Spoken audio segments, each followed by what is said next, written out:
statements by the Director of Press at the head of the Civil Service of the Federation. Eno Lutu says the exit benefit scheme is to enhance the existing contributory pension scheme framework. The head of the Civil Service of the Federation, Didi Esther Wilson-Jack, commended the Federal Government's Council, or Federal Executive Council, for what she described as a watershed approval. The Federal High Court in Abuja has discharged and acquitted suspended Deputy Commissioner of Police Abba Kyari of a 23-count charge on alleged non-declaration of assets filed by the National Drug Law Enforcement Agency, NDLEA. Justice James Omotosho said the NDLEA did not present sufficient evidence to provide or prove that the property cited in the charge belonged to Kyari. Abba Kyari was charged alongside his two brothers, who were accused of swearing false affidavits to conceal the origin of some of the properties. The judge explained that ownership of landed property can be proven through traditional history, title documents, acts of possession, or possession connected to ownership. But the prosecution could not show how the property located in Fountain Estate, Karsana, in Asokoro or Maiduguri belonged to Abba Kyari. Now, the Kano State House of Assembly has served an impeachment notice on the Deputy Governor of Kano State, Aminu Abdulsalam Gwazo, over 4 allegations. The notice, endorsed by 38 of the 40 members of the House, marks a significant development in the state's political landscape.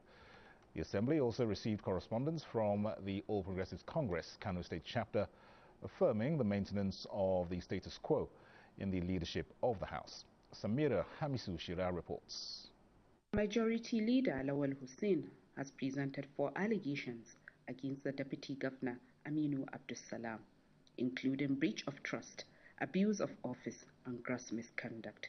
He said the offences were allegedly committed while the Deputy Governor supervised the Ministry for Local Government between June 2023 and January 2024. According to him, the allegations are impeachable under Section 188 of the 1999 Constitution of the Federal Republic of Nigeria as amended. Formal notice of the allegations is to be served on the Deputy Governor Aminu Abdulsalam, who is expected to respond accordingly. The House will thereafter determine the next line of action.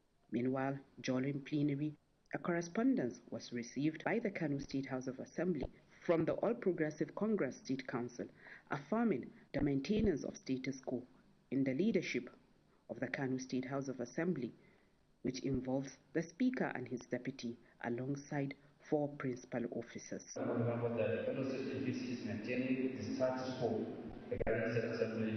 The House has been adjourned to Monday, the 30th of March 2026. From the Kano State House of Assembly, Samira Hamisu Shira, NTA News. The House of Representatives Ad Hoc Committee on Power is engaging stakeholders in the power sector to provide details of the actual generation capacity and indebtedness to GENCOs, as well as interventions since the privatization exercise took effect, which they described as incurring losses to the federal government.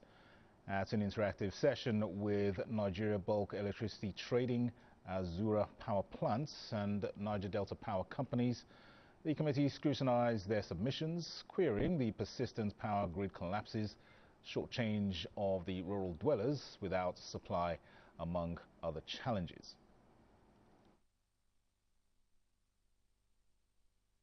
We have about 6 operational bilateral agreements currently running within the country, and we have 1 bilateral, sovereign bilateral CCCT of Togo. We're supposed to supply them about 100 megawatts worth of power daily.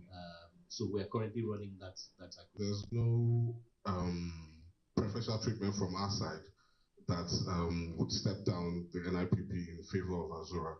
The transmission line as it currently exists can take both. Disco's collection to us is ring-fenced to meet their obligation, but we track their non-payment and follow up the Guarantees and Risk Department that holds the bank guarantees of the Disco, and periodically follows up with them to ensure that they pay. The committee says this is not sustainable as taxpayers' money must be justified. From the submissions made by the discourse, their total indebtedness stood at about 556 billion. But with this niveau plus 4 interest that you charge them, they have an additional 907 billion to pay. Okay, I'll ask.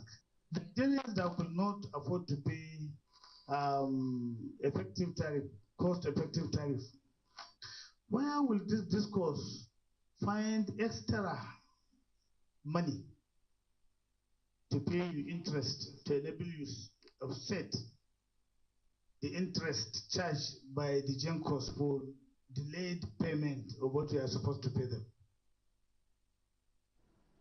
The committee asked Nigeria Bulk Electricity Trading to appear before it on the 10th of March for more deliberations. Now, with the Electoral Act of 2026 in place, the Independent National Electoral Commission is matching words with actions to bridge gaps which may exist in its regulations and guidelines for political parties. To this end, Chairman of the Independent National Electoral Commission, Professor Joash Amupitan, says the technical review of such guidelines has become necessary to sanitize party operations ahead of the 2027 general elections. Umar Bas Edit has the report.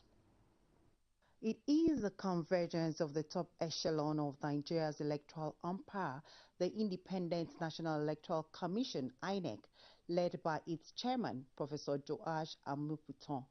This gathering also seeks to explore best practices from national and international contexts that can enhance the efficacy of the electoral process, build trust, and reduce voter apathy. We have a responsibility to ensure that there is aggressive voters' education so that we'll sensitize our citizens of the need first to believe in the process, to trust what we are doing, and also to come out and exercise their franchise. The guidelines will lead to our relationship with the political parties, how we supervise what they are doing.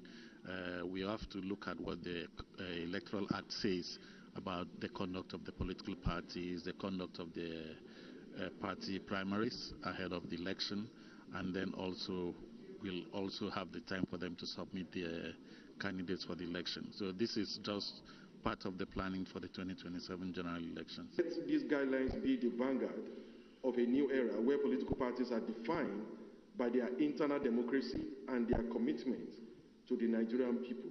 The Independent National Electoral Commission says the 2026 guidelines will introduce benchmarks for membership documentation, financial transparency, and the inclusion of women, youth, and persons with disabilities. In Ikorekbene, Umo Basedit, NTA News. United Nations says efforts towards streamlining the institutional framework of the National Human Rights Commission by the House of Representatives will further strengthen its capacity to conduct investigations and expand its scope of operations. This was at a one-day public hearing on two related bills by the House Committee on Human Rights. Issa Mohammed reports. The two bills are Human Rights Defenders Protection Bill 2024 and National Human Rights Commission Act Repeal and Enactment Bill 2025. Citing growing human rights challenges, including terrorism, communal conflicts, insurgency, and other unforeseen human rights violations, the representative of the Speaker and the committee members stressed the need to strengthen the Commission's powers, protect and recognize human rights defenders in Nigeria aligned with global practices. The purpose of this hearing is consultation, not ratification. The House of Representatives is, as usual, committed to an open, inclusive, and transparent legislative process. We are here to receive expert opinion on their legal, constitutional,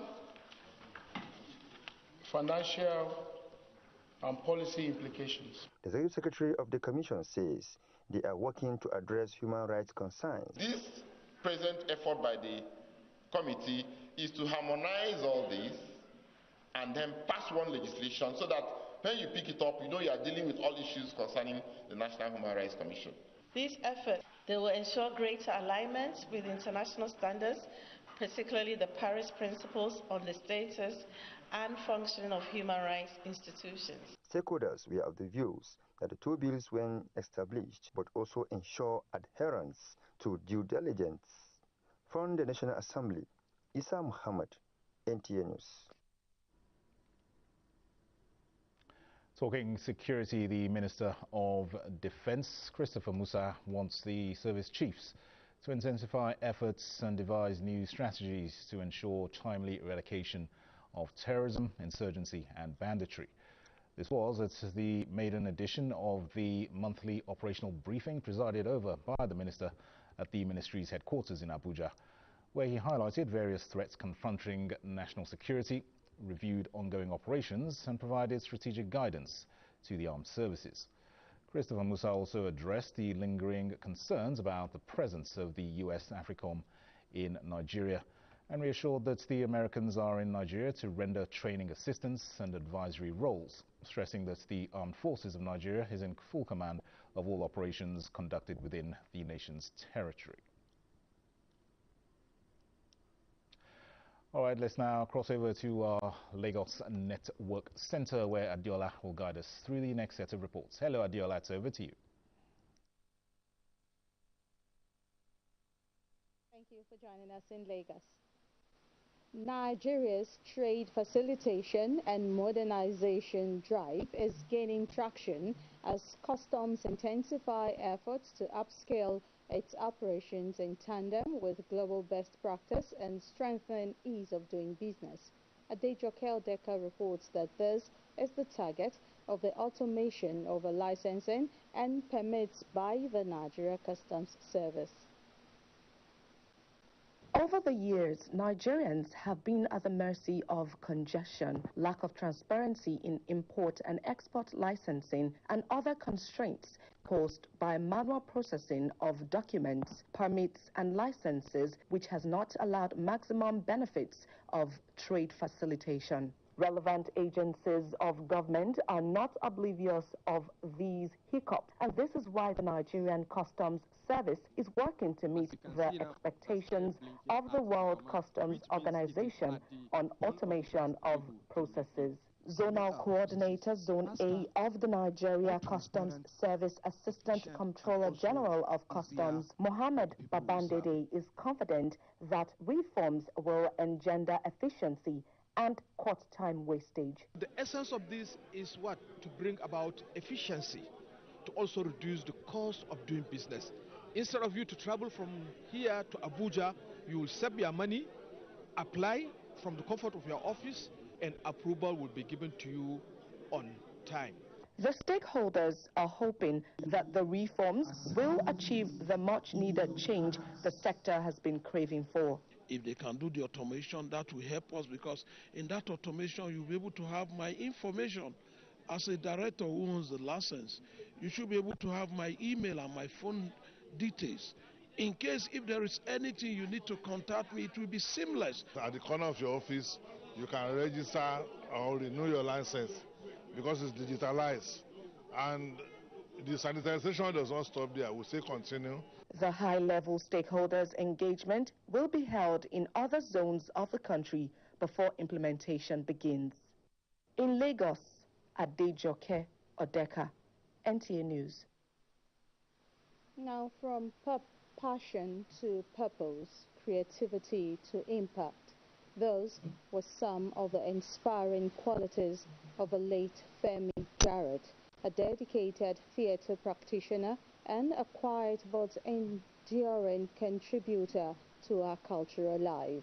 Family, friends and colleagues converged on the National Theatre Igomu, Lagos to eulogize the Nigerian filmmaker, media entrepreneur and creative industry leader. His journey to Mother Earth began with Artist Night and Candlelight with tributes.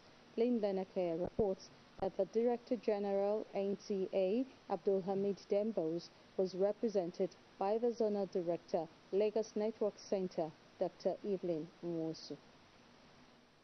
Femi Jarrett featured in the 1970s and 80s TV program The Village Headmaster as Alagbin. He also starred in the series Adios Family and belonged to a generation of Nigerian artists for whom drama was both a craft and a calling. Femi Jarrett was also known for his contributions to the media, storytelling, and digital content development.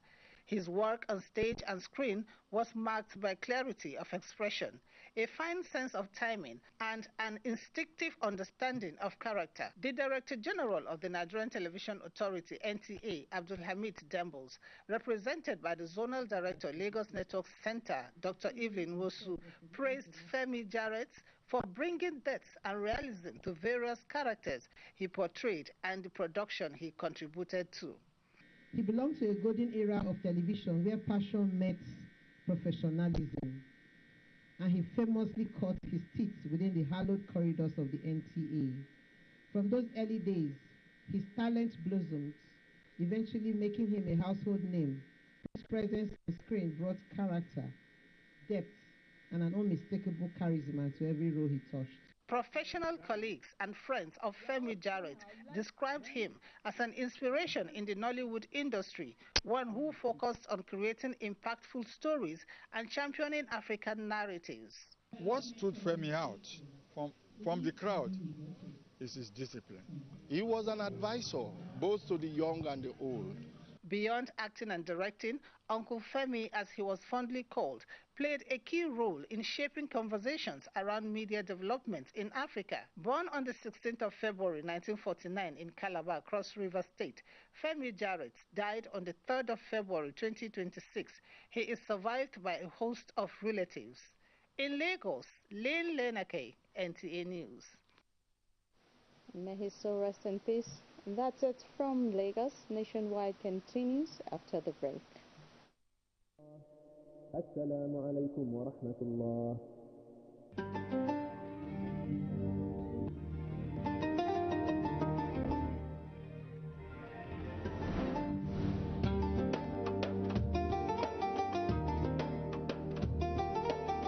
Wherever life takes you, home is who you share iftar with. Ramadan Mubarak from Terra.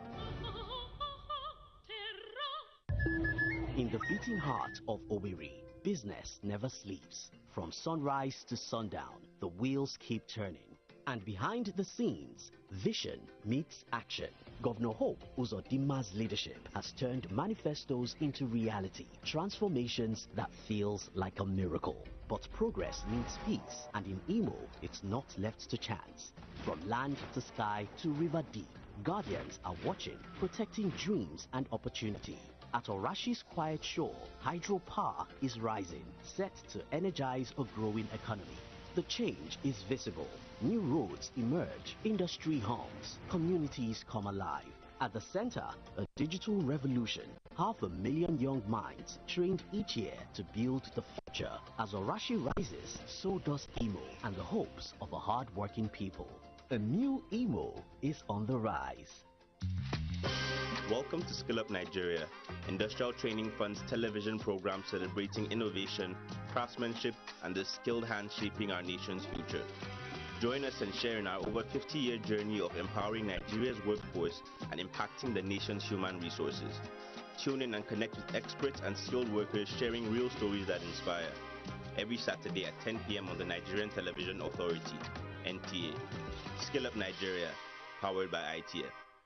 Are you ready? Join us on Reshaping Democracy, a groundbreaking program on the network service of the NTA, where citizens get the chance to ask ministers, heads of ministerial departments, agencies, and other top government officials questions on their performance and delivery of mandates. With no sector of limits, conversations build around bridging communication gaps for feedback and effect as our guests engage with the people they serve. How does ND foster partnerships with organizations, government agencies, NGOs, among others?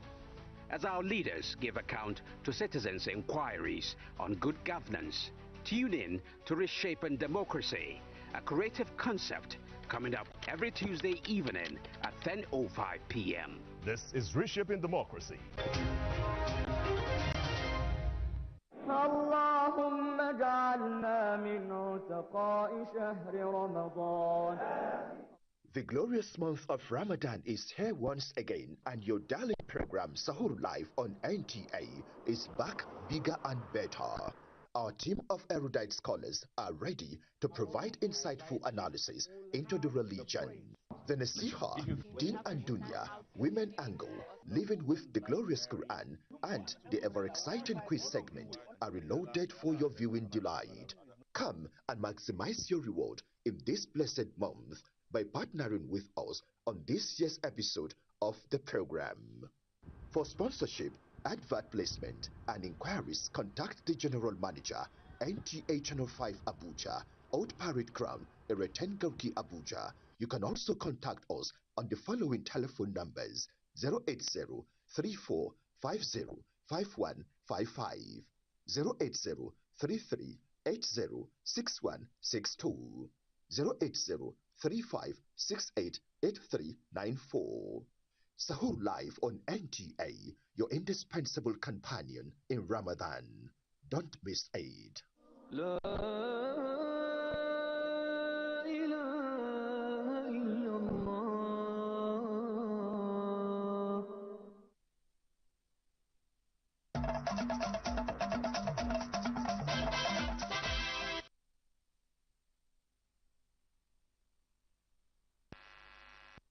The drive to strengthen national security has received a major boost as the Chief of Army Staff takes delivery of new indigenous Vanquish Light armored personnel carriers and military equipment produced from the Defense Industries Corporation of Nigeria. Haruna Muhammad reports that upon deployment, the armored personnel carriers will enhance operational effectiveness in the fight against insecurity and save the country's foreign exchange. A report. It was a moment of pride for Nigeria at the handover ceremony of Vanquish Light Armored Personnel Carrier to the Chief of Army Staff, another milestone in an effort to modernize the nation's defense architecture. The Vanquish Armored Personnel Carrier is designed for mobility, protection, and tactical superiority. It's expected to significantly enhance troops deployment and rapid response operations across various theaters of operation. It is about capacity, capability, and confidence in Nigeria's ability to design, conceptualize, develop, and produce its critical military hardware locally. From the very beginning of the mission has been clear to deliver reliable, mission-ready, and technologically advanced systems suited to modern security challenges. The Chief of Army Staff, Lieutenant General Waidi Shaibu, described the Vanquish Light Armored Personnel Carrier as rugged, mission-ready, and adaptable. The vehicles we are seeing here today are part of that effort for troops, not just to fight, but also to have reasonable level of force protection.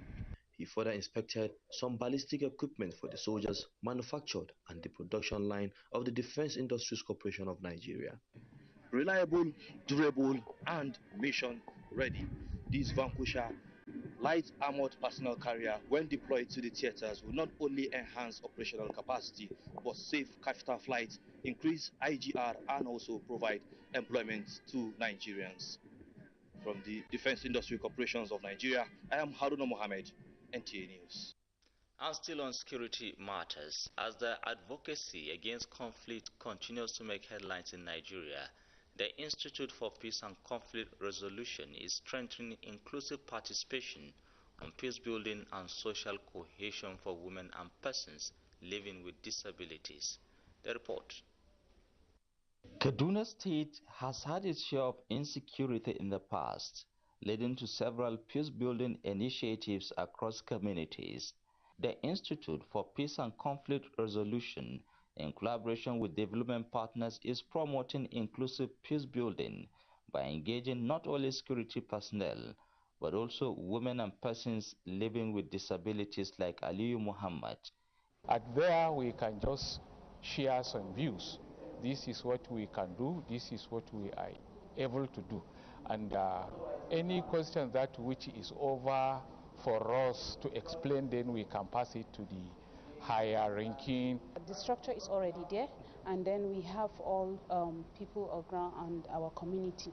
We're there to go and give them a step-down training as well. What we have here to tell them how the people with disability and also the gender focal person, how it's going to make them understand how peace is going to affect them. Through this session, experts educate Aliyu and other participants on the importance of gender and disability inclusion in preventing conflict and sustaining peace. We understand that these marginalized groups are affected disproportionately in different communities in Nigeria. So we try to now bring them together to teach them about conflict indicators, so that whenever they see signs of conflict, they should be able to speak out in their own way. The stakeholders are of the view that inclusive participation remains key to building lasting peace in any society. At the end of the two-day workshop, the participants are expected to apply the knowledge gained by promoting inclusive peace building within their communities. From this end, Nationwide continues in our Abuja studio. Dennis, can take it off from here. Many thanks, Mohammed. First Lady Oluremi Tinubu has called on wives of state governors to support efforts aimed at ending child malnutrition in the country by creating the needed awareness for the National Community Food Bank program ahead of its formal launch in April this year. She made the call during the first RHI quarterly meeting for 2026 with state coordinators in her office. State House correspondent Musbah Danmahab reports.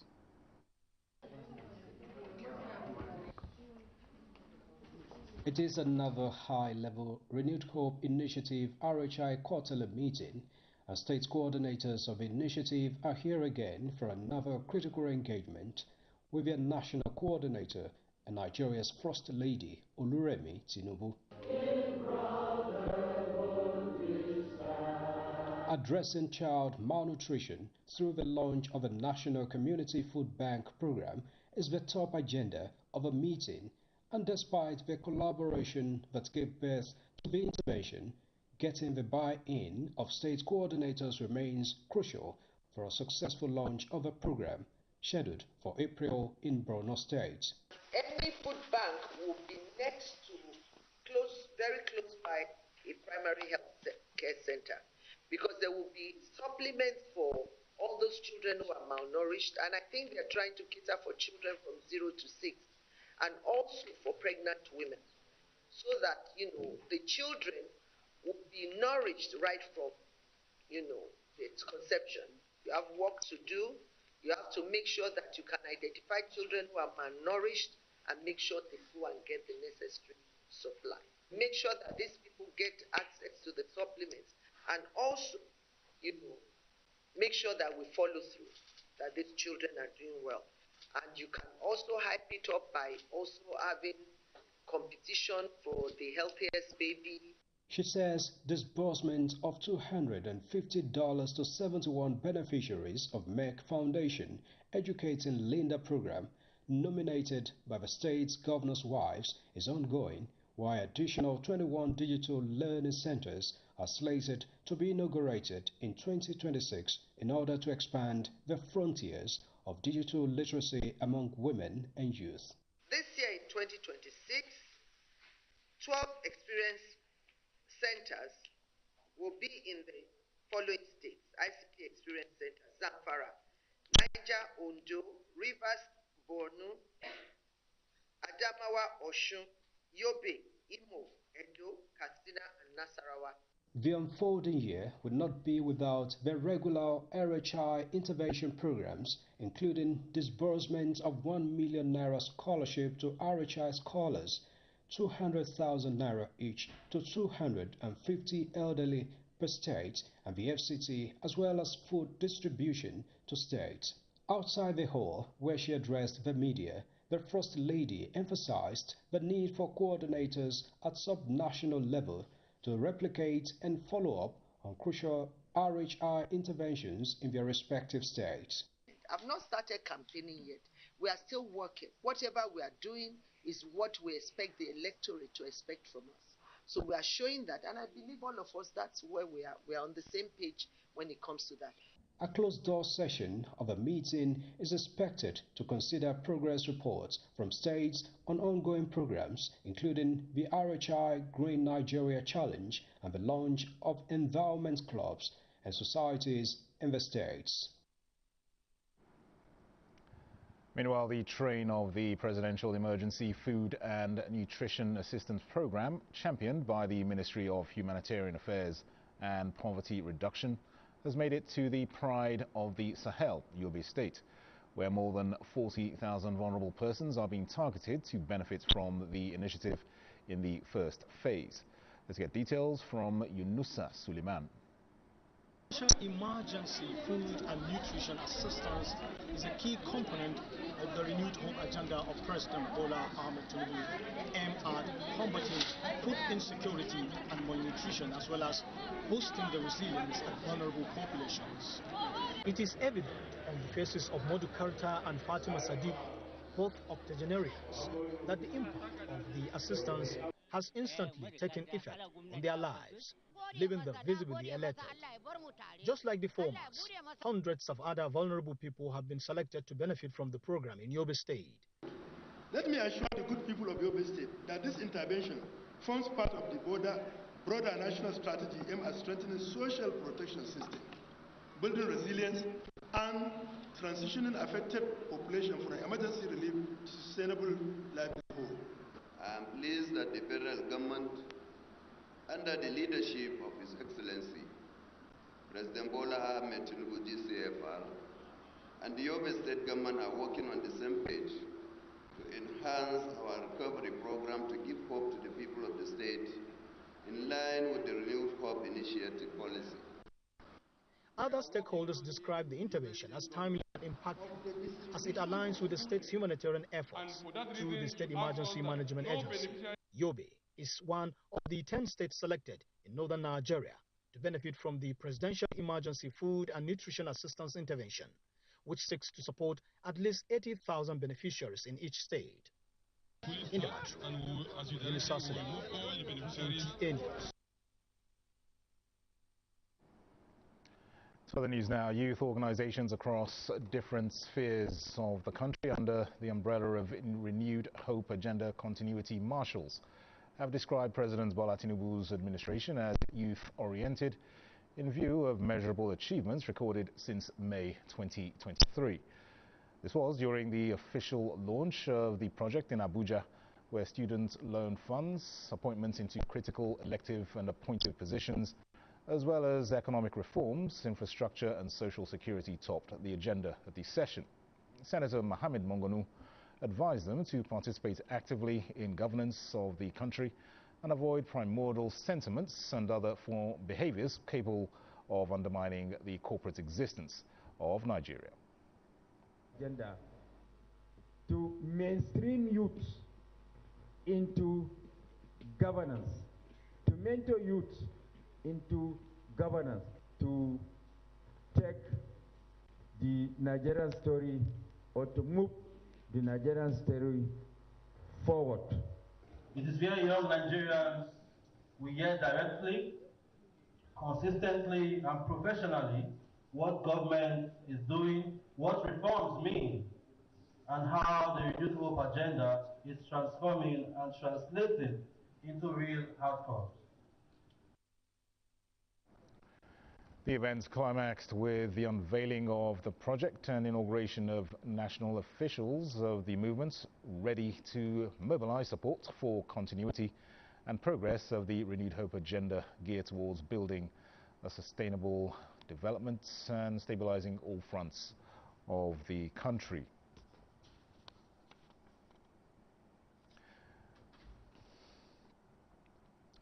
Now, the Solid Minerals Development Fund has announced the successful delivery of additional responsibly sourced gold refined to London Bullion Markets Association, LBMA, good delivery standards to the Central Bank of Nigeria, CBN, boosting the nation's total gold reserves to approximately 3.5 billion naira. Executive Secretary of the fund, Fatima Umaru Shinkafi, says the gold was sourced locally and aggregated by the National Gold Purchase Program, which engages artisanal and small-scale miners with due diligence, guidelines and the World Gold Council's London Principles. CBN Governor Olayemi Cardoso disclosed that the monetary-grade gold was acquired using Naira with pricing linked to LBMA benchmarks, preserving Nigeria's foreign exchange while strengthening the country's gold reserves.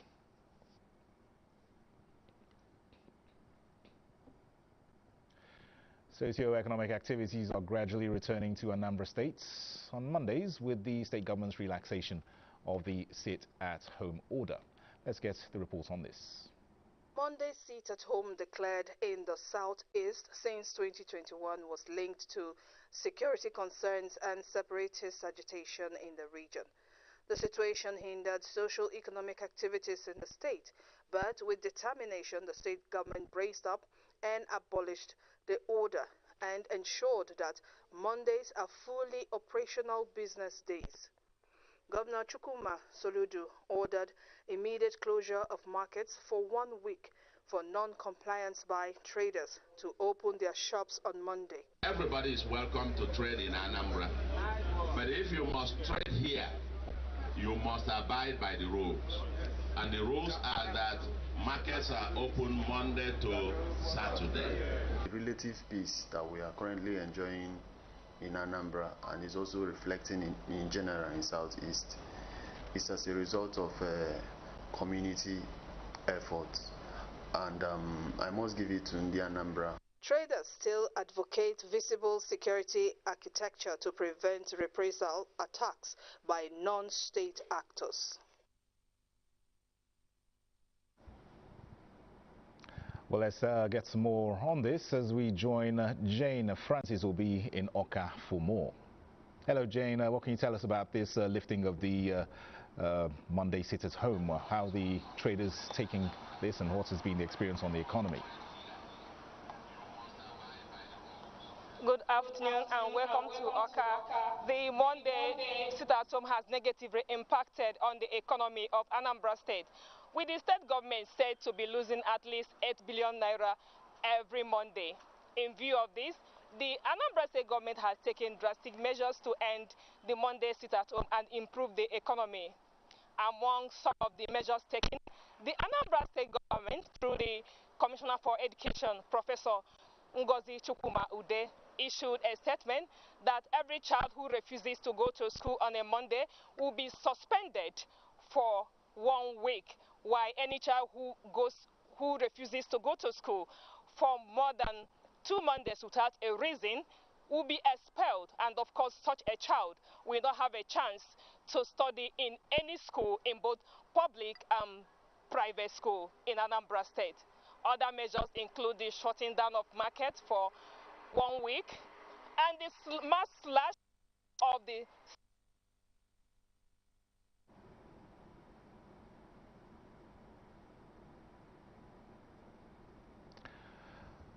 All right, Jenny, I think we got the general gist of what you're saying, and definitely that lifting of the sit-at-home will have the desired effect. Many thanks, Jane. Francis Ubi in Oka. Let's now cross over to our Port Harcourt Network Centre, where Jenny will take us through the next reports. Hello, Jenny. Cross over to our Port.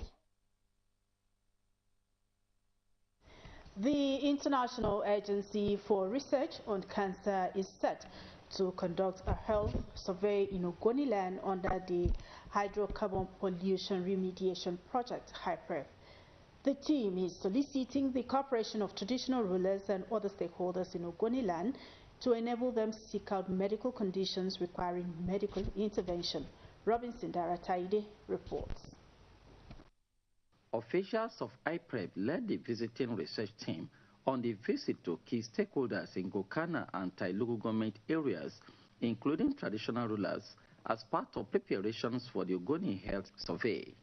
The study, which focuses on human biomonitoring, is being undertaken by the International Agency for Research on Cancer in partnership with River State University to access health indicators within oil-impacted communities.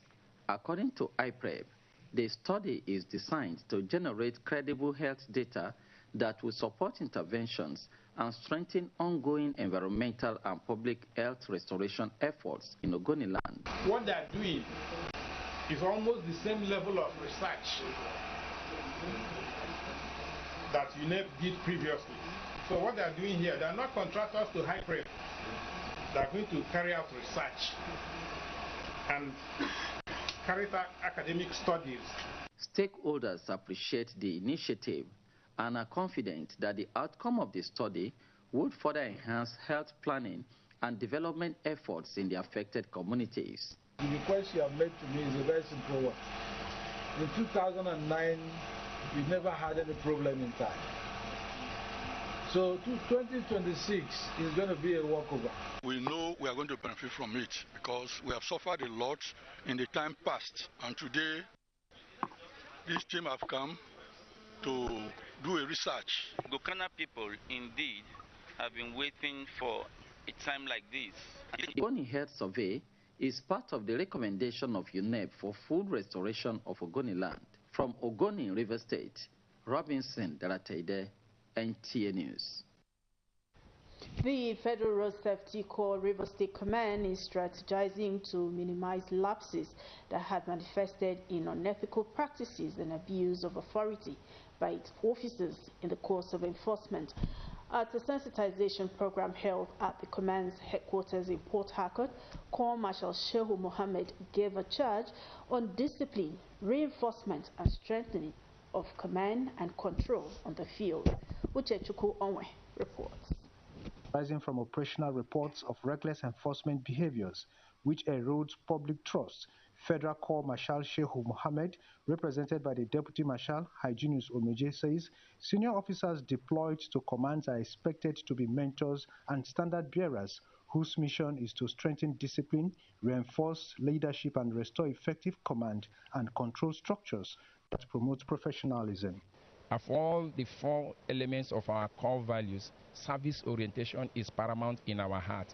And it's like we are no longer seeing it among our operatives in terms of being courteous to the motoring public, in terms of being sympathetic to their plights while on the road, for them to rededicate themselves to service to the nation. Zonal and sector commanders of the FRSC stress that the exercise is an opportunity for reorientation, reinforcement and renewal. Let it not be a mere rhetoric this time. Let it be part of you at the end of the day, so that we know that this zone will be one of the best in FRSC. It shows how the Corps Marshal and town management regard this zone.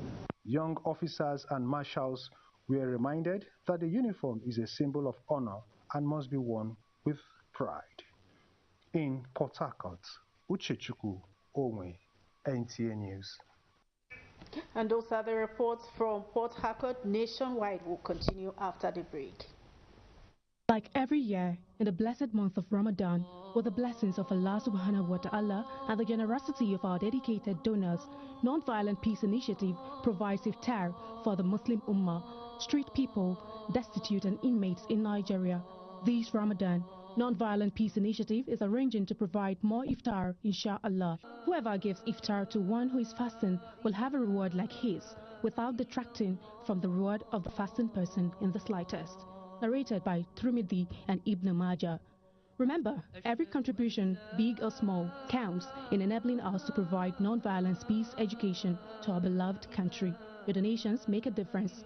Please send your sadaqah, zakat, and donations Non-Violent Peace Initiative, Iftar and Sahur 1771 660076, Polaris Bank Limited 04 5707 01 09 GTB.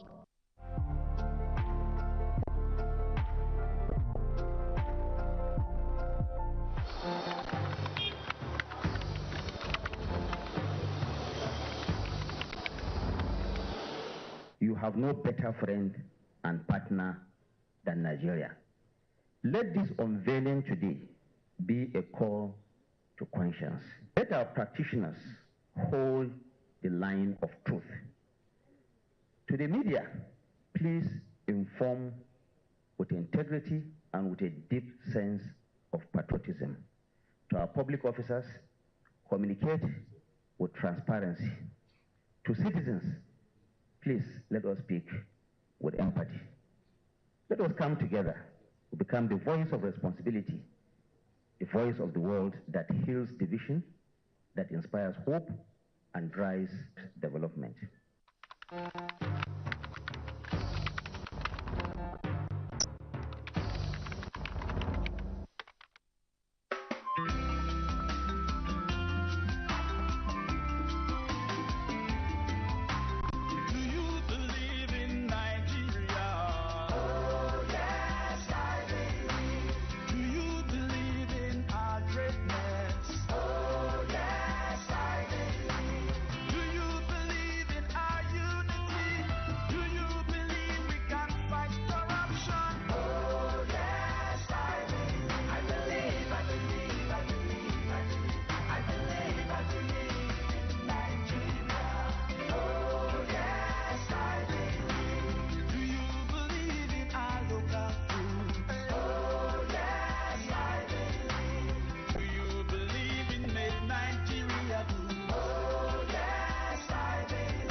Let's believe in ourselves. Let's have the right attitude. We've got all it takes to get there. Let's look inwards and revive all our infrastructures and galvanize our human and material resources.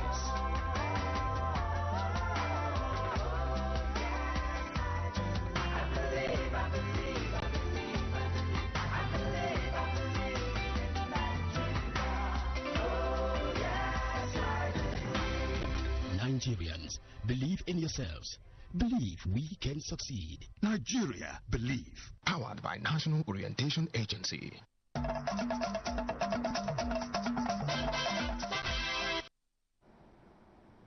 Welcome back to Abuja. The Nigerian Christian Pilgrims Commission says the Christian pilgrimage to Israel and Jordan has been put on hold till further notice. Executive Secretary of the NCPC, Bishop Stephen Adigbite, said this following the successful completion of the 2025 main pilgrimage to the Holy Land, where the last batch of Christian pilgrims arrived safely at the Murtala Mohammed International Airport, Lagos. Bishop Adigbite affirms that the Commission prioritizes the safety and comfort of Nigerian pilgrims, and recent developments in the Middle East, including the imposition of a state of emergency in Israel, led to the suspension of the pilgrimage. Obedience to Allah's prescription of fasting and the intention to make it acceptable to Him are key guiding principles of Ramadan fasting. Governor Abdullahi Sule highlighted this in a lecture at the joint Ramadan lecture organized by Radio Nigeria, the Nigerian Television Authority, and the Nasarawa Broadcasting Service in Lafia. Aina J. Alta reports.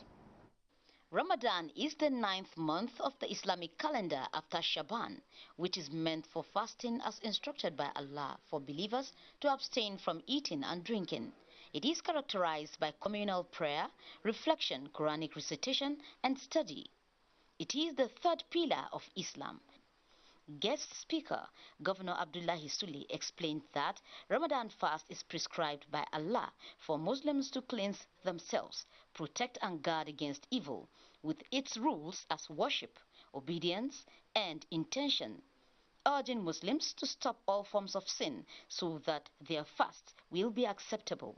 So Allah says, surely, as for those who believe and do good, Allah says, we do not waste the reward of him who does a good work. One of those good work is this fasting method. Thank thank God for the success of the lecture. I pray that people have taken home very important messages. This year's annual lecture theme is Fasting Beyond Food, Developing Self-Discipline and Worship. In Lafia, Ayena J. Auta, NTA News. And about 200 million naira and thousands of 25-kilogram bags of rice have been distributed to vulnerable persons in Sokoto State by the Sokoto State Zakat and Waqf Agency, with the support of philanthropists to enable beneficiaries to observe the Ramadan fast with ease. Here's the report. Zakat, the third pillar of Islam, requires Muslims who have the means to give a prescribed portion of their wealth to the needy. The act of giving zakat is aimed at reducing hardship in the society, supporting the underprivileged and promoting social justice, particularly during the holy month of Ramadan, when acts of charity are highly encouraged. Hassana Saidu, a visually impaired mother, and Abdurazak Sahabi were among 180 beneficiaries of charity support distributed by the Sokoto State Zakat and Waqf Agency in Tureta Town, Engwale, and Thamia villages of Dangeshuni local government area. Ina godiya ga Allah mahalicci wanda ya halicce ni ya fara abin da za a bani. Allah ubangiji saka da alkhairi kuma Allah ya biya da sadakar da aka bani. A za mu yi kokarin handa shi wajen buɗin baki da sahur. Yan kuɗin kuma sai mu sai yan kayan miya da sauran abubuwa. At the Bisalam Custodial Center in Dangeshuni, inmates were also supported. Similarly, in Tureta local government area, zakat was collected from individuals and distributed to vulnerable persons in line with Islamic injunctions. Zakat of animals was also collected in Tukurtori livestock farm in accordance with Islamic teachings. Peace. In zakat there is tranquility. In zakat there is increase of wealth. And in zakat there is love. Now imagine whoever benefited from this, he knows it is from Alhaji Umar Kogo's AA farm. Definitely he will be happy. During the exercise, Islamic scholar Usman Dabagyan Ardo enlightened students from post-primary schools on the principles of zakat, including eligible animals and rightful beneficiaries. The zakat collected is expected to be distributed to deserving beneficiaries in line with Islamic guidelines. In Sokoto, Abdullah Omar Ilalu, NTA News. Well, as charity increases during Ramadan, attention is also on the proper collection and distribution of zakat to the most vulnerable. But I've been joined by Lawali Salihu Sawambirni for more insights. Dennis, good afternoon. Now, zakat as a mandatory act of worship by Muslims, where Muslims will give a portion of his wealth as prescribed by Islam. And this zakat can be in form of livestock, it can be money, and it can be other things apart from these two that I told you. And another thing that is very important during this period is that the act of helping the needy through charity, which informed one of the philanthropists here in Sokoto State that at least donated 200 million naira to zakat, and also about 10,000 25-kilogram bags of rice to zakat to pass down to the less privileged people in the state, or rather less privileged persons in the state. One of these that happened was at Tureta and Ergole and Tsamia, where at least 60 people in each of these wards was given this 25-kilogram bag of rice and 30,000 and 10,000 naira each, and also another set of 85 less privileged were given 20,000 naira each. And not only that, this thing is sailing down to all the 87 districts in Sokoto State, that is across 23 local government in the areas. Now, so many individuals, apart from this one, many individuals are trying to see that they put smiles on the faces of less privileged during this period. Lawali, many thanks for giving us that expansive insights. Thank you very much. And with that, we conclude Nationwide. Thank you for watching. I am Dennis Adigunloye.